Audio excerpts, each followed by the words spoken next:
अस्सलाम वालेकुम दोस्तों, कैसे हो सब। उम्मीद करना सब ठीक ठाक होवोगे। तो अज मैं मौजूद हाँ चक मदरसे की मंडी के अंदर। तो इस वीडियो अंदर तुम देख रहे हो कि अज मैं तुम्हें बकरियां के रेट लैके देवांगे। माशाल्लाह चेक करो। तो इस तो पहले अगर तुम चैनल के नवे हो तो चैनल सबसक्राइब कर लो, बैल आइकन के बटन प्रेस कर लो ताकि साड़ी नवी आने वाली वीडियो तुहाडे तक बासानी पहुँच सके। वीडियो का आगाज़ करने माशाल्लाह जी, सोहने जानवर ने।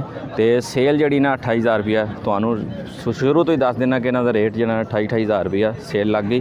तो रबता नंबर सब कुछ लैके देने। वीडियो तुम पूरी वेखनी, स्किप नहीं करनी। तो तुम्हें माशाल्लाह बड़ा मज़ा आएगा। माशाल्लाह सोहने जानवर ने माशाल्लाह जी, माशाल्लाह। अस्सलाम वालेकुम जी। वालेकुम सलाम जी। भाई नाम अपना दस्यो जी। मोहम्मद सफदर नाम है। सफदर भाई जड़ा ना किन्ने जानवर अज लैके आए हो?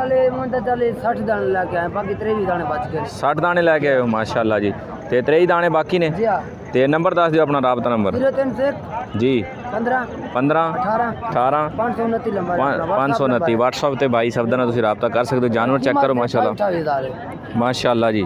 28,000 रुपया माशाल्लाह जी। पुट्ठा हिसाब ला लो, एक लो भी जगह सारे लो भी माशाल्लाह 28,000 रुपया कीमत है। चेक करो माशाल्लाह जी। सोहने जानवर मौजूद ने चक मदरसे की मंडी के अंदर। सोहने बकरे ने चेक करो। तो 28,000 रुपया जोड़ा ना इन्हों का कीमत है माशाल्लाह। वेखो माशाल्लाह जी, सोहने जानवर ने। यह वेखो, यह तो अंदाज़ा हो जाएगा कितनी उम्र का तो कितना इहदा गोश्त होना। चेक करो सारे जड़ा ना 28,000 रुपये दे पुट्ठा है। एक लवो तो भी 28,000 का, सारे लवो तो भी 28,000 रुपया माशाल्लाह। चेक करो सारे जड़ा ना 28,000 रुपये सेल लाती बाई सफदर ने। स्क्रीन पर बाई सफदर का नंबर चल रहा, तुम इन्होंने रबता कर सकते व्हाट्सएप पर रबता माशाल्लाह जी। है चेक करो सोहने जानवर ने। तो 28,000 रुपया है। वेखो माशाल्लाह, है चेक करो माशाल्लाह जी। है वेखो माशाल्लाह 28,000 रुपया कीमत है। बकरा चेक करो, नस्ल चेक करो, कलर चेक करो माशाल्लाह। वजन भी तुम अंदाज़ा ला सकते हो कितना होना माशाल्लाह।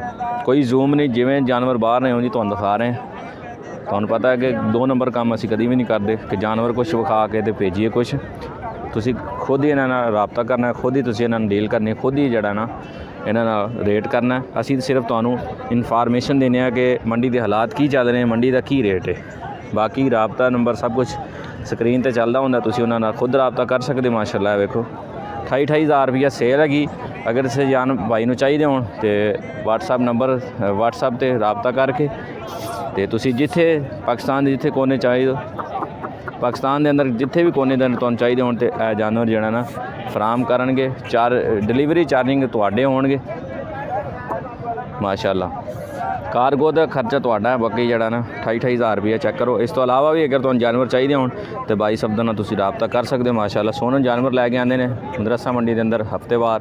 तो तुसीं इन्हां नाल रबता कर सकते हो।